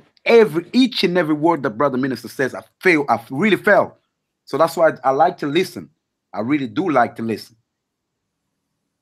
So I really felt what you. I follow you, brothers. Black TV. I've been following you, your debates. So because that's what we need. We need to raise our warriors mentality. It's still here on us. We just need to take it out of it and understand it. It ain't about death. Sometimes I wish I can just go in, man, bro, because it would be better for me. At least I'll be in the place with. Because we really have to understand, my brother. It's a war, really a war. I feel it. My brother's dying, man, because sometimes they send me pictures how they brutalize them by our own people, even. I did a massive campaign. I went to the United States, tell them, look, man, let's just fight, bro. When they put me in the United Nations, those white folks that I met, they thought I'm gonna just be over there to speak out about, what the black people doing in Africa. I said, nah, hell no. From that point, they never invite me again. Well, brother, listen, before you sign off, tell the people the name of your organization and where they can find you as well before we finish the show. Yeah, so just really quick, I work with different organizations, brothers. So because I realized I can't just focus on one thing, but two main organizations I work with. There's Waker Foundation in the United States. So the main focus of Waker Foundation is to wake up the people in the United States to understand it is about time to go back, to give back to our motherland. So Waker Foundation that I'm working with specifically to wake up the young generation to understand enough. Because I was there in the United States last year. I interview all the police department, make them understand, look, you need to stop killing our people. So it is about really connecting. So we got Waker Foundation, and then also we have Angola. I create an organization called Angolan Uniting Diaspora to unite all the Angolan people in diaspora to then go to our government and say, you know what, enough is enough. So we need this. If you don't give it to us, so basically implement our Africanist value. I don't really like to call Pan-Africanist because it sounds like some people, they look at like ideology. So for me, I just say Africanist to understand it, because a lot of them, they're still in the pocket of Westminster. They're still white It's like a white face, a white mind, white body on the black face. So we have to then wake them up. So that's why I just joined this new organization. Then I wish I can really have more in the UK as well that I can join in to make our brothers and sisters here understanding how deeply we are going in Africa, how low, how really damaged ourselves is spiritually. It really is, because I've got the picture videos. It's like nasty. People getting killed. I've seen my brothers, man, in front of me getting shot down. I've seen death right in front of me, bro. It's fucking painful, man. I'm sorry, I don't like to curse, but it's painful, man. You feel really broken to pieces.